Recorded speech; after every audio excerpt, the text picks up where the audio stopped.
Hello children, so far we read in the chapter share capital, meaning of a company, features of a company, kinds of a company, share capital, meaning of a company, categories of share capital. So let's start the next concept, nature of share. Nature and classes of share.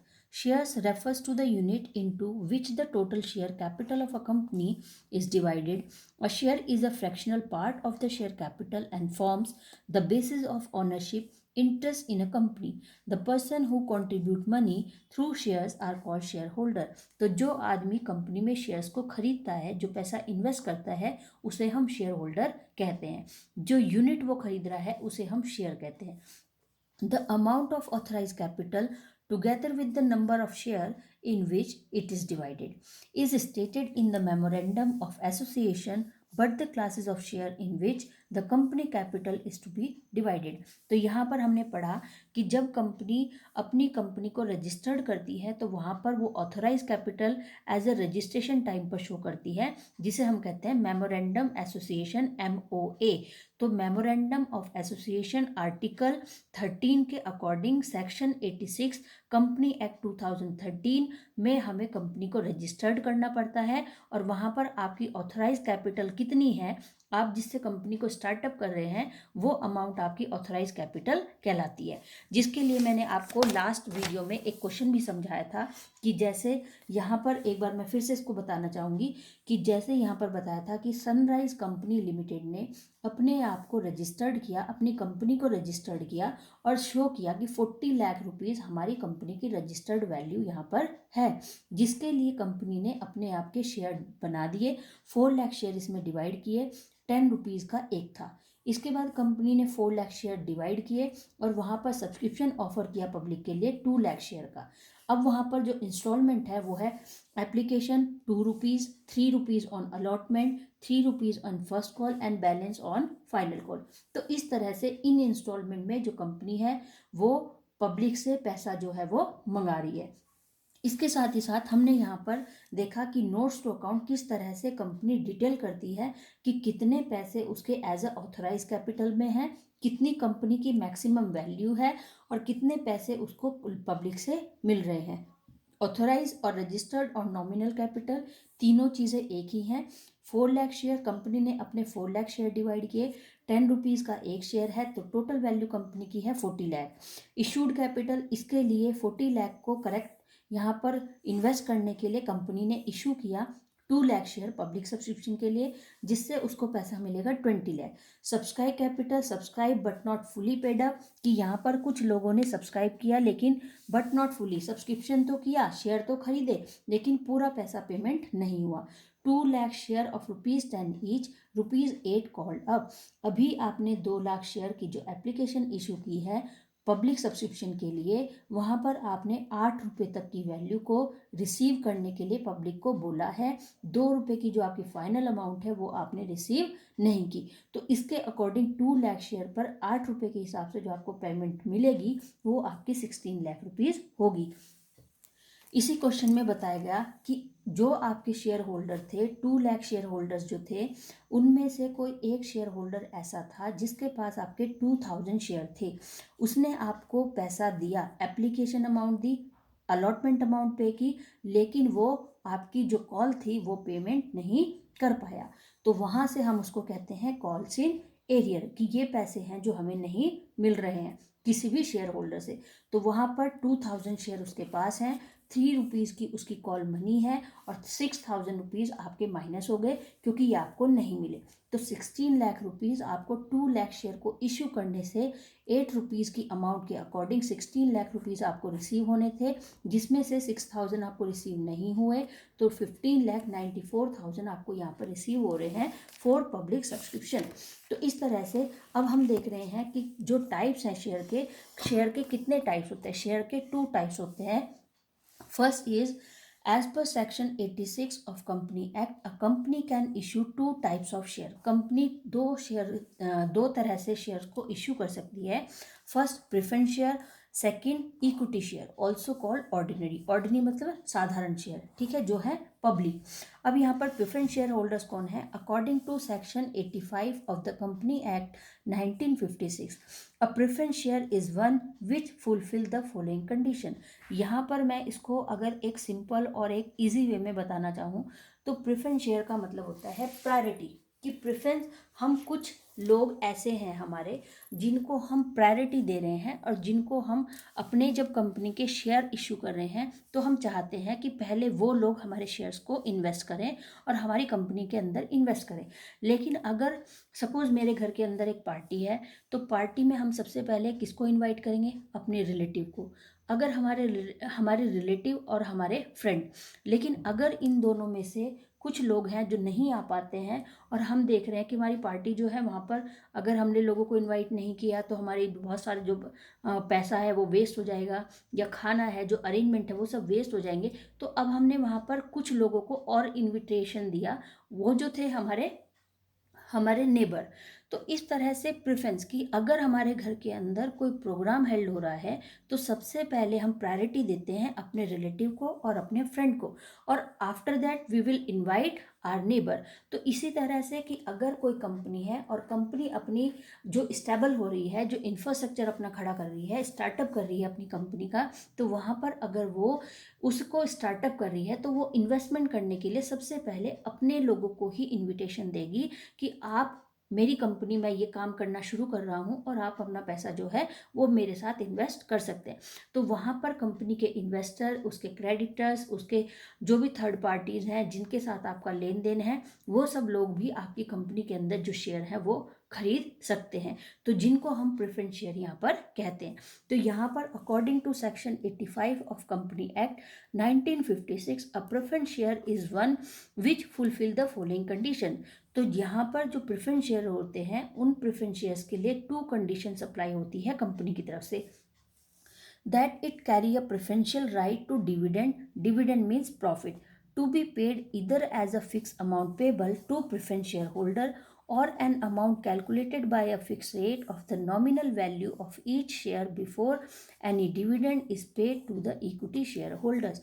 तो यहाँ पर preference share holder, तो देखिए कि company अपने दो तरह से शेयर इशू कर रही है। एक है प्रेफरेंस शेयर होल्डर मतलब प्रायोरिटी, कि कुछ उसके अपने लोग या जिनको वो इनवाइट कराना चाह रही है, और सेकंड है इक्विटी मतलब जनरल पब्लिक। तो यहाँ पर उसने कहा कि जब भी कंपनी डिविडेंड गेन करेगी, जब भी कंपनी ग्रो करेगी और डिविडेंड की पोजीशन में होगी, तो जो भी एक फिक्स रेट हमने अपॉइंट किया है अपने प्रेफरेंस शेयर होल्डर्स के लिए, तो उस फिक्स रेट के अकॉर्डिंग उनको वो डिविडेंड पे किया जाएगा।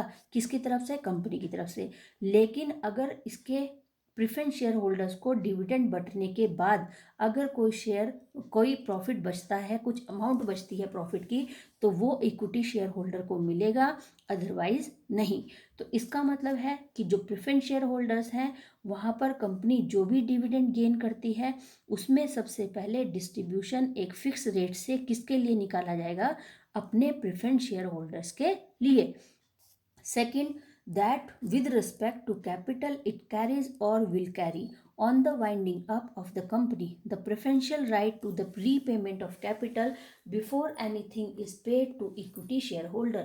अब यहाँ पर कह रहे हैं कि अगर कंपनी कभी बाय चांस वाइंडिंग अप की कंडीशन में पहुँच जाती है, कंपनी लॉस में जा रही है, ओवर लायबिलिटी हो रही है, या पैसा पे नहीं कर पा रही है, या कंपनी ग्रो नहीं कर पा रही है, तो उन सब कंडीशन में ये सारी सिचुएशन क्रिएट हो रही है कि कंपनी को बंद करना पड़ सकता है अगर, तो उस कंडीशन में भी सबसे पहले कंपनी अपने प्रेफरेंस शेयर होल्डर्स की कैपिटल को रिटर्न करेगी, उसके बाद इक्विटी शेयर होल्डर्स को। अगर कैपिटल इनफ नहीं है तो इक्विटी शेयर होल्डर्स का पूरा जो पैसा है वो डूब सकता है। तो इसीलिए हम कहते हैं कि जो शेयर हैं हमारे शेयर मार्केट में, जब आप टीवी देखते हैं तो वहाँ पर ऐड आते हैं और आप उसको ध्यान से सुनिएगा, तो वहाँ पर कहते हैं कि जो भी यहाँ पर टर्म और कंडीशन है वो अकॉर्डिंग टू द मार्केट, कि मार्केट के अकॉर्डिंग वो चेंज हो सकती है। और ये आपका फुली रिस्क है कि आप यहाँ पर प्रॉपर क्या करें, इन्वेस्टिगेशन करें, प्रॉपर वहाँ पर इंक्वायरी करें और उसके बाद ही आप अपना पैसा इन्वेस्ट करें।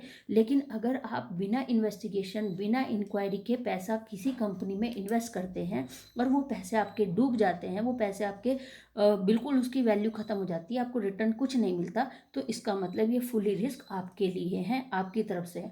तो इसीलिए शेयर्स में क्या है कि रिस्क होते हैं कि हमें जो भी पैसे इन्वेस्ट करने हैं उसको इन्वेस्ट करने से पहले हमें उसकी इंक्वायरी प्रॉपर वे में कर लेनी चाहिए।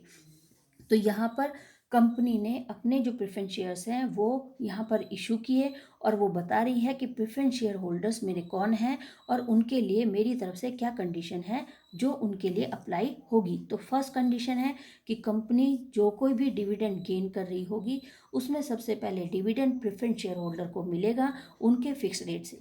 सेकंड यहाँ पर कहा कि अगर कंपनी कभी वाइंडिंग अप की स्टेज में पहुँच जाती है तो उस कंडीशन में भी फर्म की जो प्रेफरेंस शेयर होल्डर्स हैं उनकी रीपेमेंट पहले होगी और उसके बाद इक्विटी शेयर होल्डर की। नेक्स्ट यहाँ पर है equity share. According to Section 85 of the Company Act 1956, an equity share is a share which is not a preference share. Preference share ये नहीं है, ये ऑर्डिनरी शेयर है क्योंकि इनके पास कोई भी राइट नहीं है।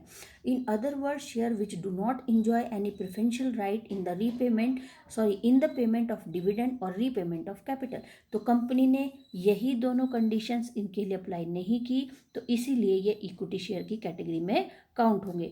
A term as equity or ordinary share, equity shareholder are entitled to share the distributable profit of the company after satisfying the dividend right of the preference share holders. तो वहाँ पर बताया जा रहा है कि सबसे पहले जो प्रॉफिट है उसमें राइट किसका है, प्रेफरेंस शेयर होल्डर्स का।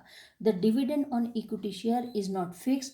और जो इक्विटी शेयर होल्डर्स हैं, अगर डिविडेंड जो सपोज कंपनी को 1,00,000 रुपये का प्रॉफिट हुआ, उस 1,00,000 में आपने कमिटमेंट किया है प्रेफरेंस शेयर होल्डर्स को 50,000 रुपीज़ देने का, तो 50,000 आप पहले वहाँ पर डिस्ट्रीब्यूट करेंगे प्रेफरेंस शेयर होल्डर्स को और जो अब आपके पास 50,000 प्रॉफिट रिमेन हुआ है वो आप डिस्ट्रीब्यूट करेंगे इक्विटी शेयर होल्डर को।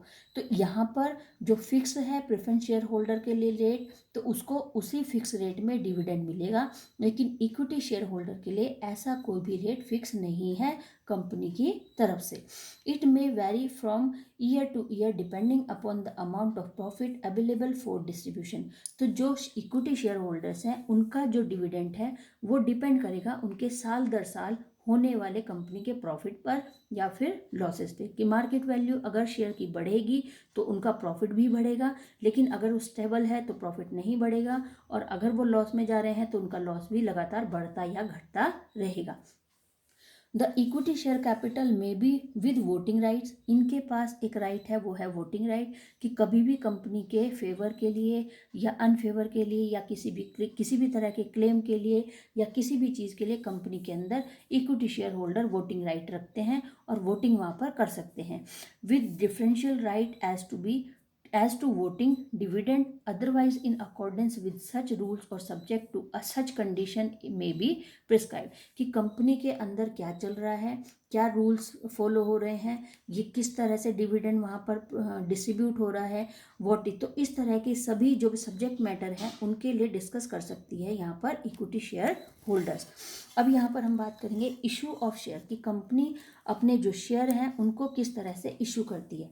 A silent characteristics of the capital of a company is that the amount on it share can be gradually collected in easy installment, spread over a period of time depending upon its growing financial requirement. The first installment is collected along with the application and the sin known as application money. तो जब company अपनी जो payment है वो मंगाती है तो उसके लिए यहाँ पर कंपनी इंस्टॉलमेंट वहाँ पर अप्लाई करती है। इंस्टॉलमेंट यहाँ पर जो एप्लीकेशन, सबसे पहले यहाँ पर एप्लीकेशन की इंस्टॉलमेंट होती है, सेकंड यहाँ पर कहलाती है अलॉटमेंट, थर्ड होता है यहाँ पर first call, next second call, और कभी कभी कंपनी इसी को ही फाइनल कॉल भी बना देती है। तो इस तरह से कंपनी जो है वो इंस्टॉलमेंट को रिकवर करती है, अपने इन्वेस्टर से पैसा रिसीव करती है कि सबसे पहले एप्लीकेशन अमाउंट आएगी, इसके बाद अलॉटमेंट, नेक्स्ट फर्स्ट कॉल और लास्ट सेकंड या फिर फाइनल कॉल। तो यहाँ पर the important step in the procedure of issue share, first issue of prospect कि सबसे पहले कंपनी को अपने प्रोस्पेक्ट्स इशू करने पड़ते हैं। Second receipt of application, application receive करती है। थर्ड यहाँ पर काम होता है अलॉटमेंट ऑफ शेयर कि उसके बाद जो शेयर है वो अलॉट किए जाते हैं। नेक्स्ट है अकाउंटिंग ट्रीटमेंट कि किस तरह से जनरल एंट्री प्रिपेयर होगी ऑन एप्लीकेशन। जब एप्लीकेशन अमाउंट जो है वो कंपनी को रिसीव होगी तो एंट्री बनेगी bank account debit to share application account. On allotment, allotment के टाइम पर यहाँ पर इस तरह से ये सारी जनरल एंट्रीज आपको पढ़नी पड़ेगी, आप इनको एक बार अच्छे से रीड करिएगा, ठीक है। अब मैं यहाँ पर आज आपको एक और क्वेश्चन बताती हूँ, एक क्वेश्चन समझा रही हूँ। Mona Earth Mover Limited decided to issue 12,000 share of ₹100 each, payable at ₹30 on application, 40 on allotment, 20 on first call and balance on second and final call। तो यहाँ पर क्वेश्चन है Mona Earth Mover Limited decided to issue 12,000 share of ₹100 each कि company ने decide किया कि वो अपने 12,000 शेयर को इशू करेगी और उसकी एक शेयर की वैल्यू ₹100 की होगी। तो हम यहाँ पर देखेंगे कि 12,000 शेयर अगर कंपनी इशू करती है और ₹100 का एक शेयर है तो इसको 12 लाख रुपीज़ यहाँ पर रिसीव होंगे। यहाँ पर पेबल एट ₹30 ऑन एप्लीकेशन, तो कंपनी ने ₹100 की जो अमाउंट है रिकवरेबल उसके लिए यहाँ पर इंस्टॉलमेंट बनाई और फर्स्ट इंस्टॉलमेंट यहाँ पर कंपनी की तरफ से बनी application, second instalment allotment, third first call और लास्ट है फाइनल कॉल। तो यहाँ पर जो एप्लीकेशन अमाउंट है वो है 30, इसके बाद है अलॉटमेंट ₹40 की है, फर्स्ट कॉल यहाँ पर 20 की है और बैलेंस यहाँ पर सेकेंड और फाइनल कॉल ये लास्ट कॉल है। तो यहाँ से हमने देखा कि ₹100 में से 70, 20, 90 और ₹10 की फाइनल कॉल यहाँ पर बनेगी। अब इसके पास है 12,000 शेयर, 12,000 शेयर का मतलब 3,60,000 रुपीज़ यहाँ इसको मिलेंगे। इसके बाद इंटू 12,000 4,80,000 अलॉटमेंट में रिसीव होंगे, इंटू 12,000 2,40,000 फर्स्ट कॉल में मिलेंगे, into 12,000 1,20,000 on the final call. लेकिन अब क्वेश्चन को आगे पढ़ते हैं। Application 40 on allotment, 20 on first call and balance on second and final call. Application were receive 13,000 share, the director decide to reject. अब यहाँ पर कंपनी ने इशू किया 12,000 शेयर के लिए, लेकिन कंपनी को रिसीव हो रही है एप्लीकेशन 13,000, तो इसे हम कहेंगे ओवर सब्सक्रिप्शन कि आपने 12,000 एप्लीकेशन इनवाइट करने के लिए कहा था लेकिन लोगों ने सब्सक्राइब किया 30,000। तो यहाँ पर ₹100 आपको 1,000 जो है एप्लीकेशन ओवर रिसीव हो रही है, तो इस पे इंटू 100, तो इसका मतलब आपको यहाँ पर कितने पैसे मिल रहे हैं, यहाँ पर आपको 1 लाख रुपीज़ जो है वो एक्स्ट्रा मिलने वाले थे। और 30 की एप्लीकेशन है तो इंटू 30, तो इसका मतलब 30,000 रुपीज़ आपको यहाँ एक्स्ट्रा मिल रहे हैं। उसके लिए कंपनी क्या कह रही है, the director decided to reject application of 1,000 share and their application money being refunded in full कि कंपनी ने 1,000 की एप्लीकेशन जो है वो रिजेक्ट की और साथ ही साथ उनके पैसे भी वापस कर दिए। The allotment money was duly receive on all the share and all sum due on call are receive except on 100 share. तो यहाँ पर कह रहा है कि सपोज कि हमारे पास जो 12,000 शेयर होल्डर हैं, इन शेयर होल्डर में कोई एक शेयर होल्डर है, सपोज ए है वो, और उसके पास हमारे 100 शेयर हैं, तो इसने आपको एप्लीकेशन अमाउंट पे कर दी, अलॉटमेंट अमाउंट पे कर दी, ये कॉल अभी आपने यहाँ पर, ये कॉल इसने यहाँ पर आपको पे नहीं की, तो 100 शेयर पे इंटू 20, तो इसका मतलब 2,000 रुपीज़ इसकी तरफ से आपको नहीं मिले, जिसे हम कहेंगे कॉल्स इन एरियर। तो जब पैसे हमें किसी से नहीं मिलेंगे तो वो कहलाएगा कॉल इन एरियर। तो यहाँ अब हमें जनरल एंट्री प्रिपेयर करनी है। बैंक अकाउंट डेबिट कि सबसे पहले 13,000 शेयर पे 30 रुपीज़ के अकॉर्डिंग हमें कितने पैसे रिसीव हुए, 3,90,000 bank account debit to share application account application से। अब आपने ये सारे पैसे कंपनी को पास कर दिए। शेयर एप्लीकेशन अकाउंट डेबिट 3,60,000, क्योंकि हमें कितने चाहिए, हमें चाहिए 3,60,000। 1,000 के लिए हमने रिजेक्ट किया और पैसा भी रिफंड कर दिया। तो यहाँ पर share application account debit 3,60,000 to share capital 3,60,000। Application money transfer to share capital, कि जो एप्लीकेशन पे पैसे मिले उसको हमने कंपनी में शेयर कैपिटल पे ट्रांसफ़र कर दिया। नेक्स्ट यहाँ पर है share application account debit. Application कितनी है आपकी 30,000 थी, जो आपकी यहाँ पर रिटर्न हुई है। Share application money on 1,000 share return. Next share allotment account debit 4,80,000 to share capital. 12,000 share हैं, 40 रुपीज़ की अलॉटमेंट यहाँ पर इंस्टॉलमेंट है, तो 4,80,000 आपको रिसीव हुए और जो आपने बैंक में ट्रांसफ़र कर दी। इसके बाद एक और क्वेश्चन यहाँ पर है, तो ये सारी जनरल एंट्री आपको पढ़नी है। Next, Eastern Company Limited issue 40,000 share, 10 each to the public for subscription out of its capital, payable as rupees 4 on application, 3 on allotment and balance on first and final call. Application were received for 40,000 share. आपने application यहाँ पर issue की 40,000, receive भी आपको 40,000 हो रही है, तो इसका मतलब ना ओवर है और ना ही अंडर है। The company made the allotment to the applicants in full, सभी शेयर होल्डर्स से जो पैसा है वो पूरा मिल चुका है। All the amount due on allotment and first and final call were duly receive, की पूरी पेमेंट जो है शेयर होल्डर्स की तरफ से कंपनी को कर दी गई है। तो इसी के साथ साथ आप इन सब जनरल एंट्रीज को भी यहाँ पर एक बार पढ़ेंगे, तो ये सारी जनरल एंट्री आपको क्लियर हो जाएंगी। सो चिल्ड्रन, इन क्वेश्चंस को बहुत ध्यान से पढ़िएगा। Take care, good bye.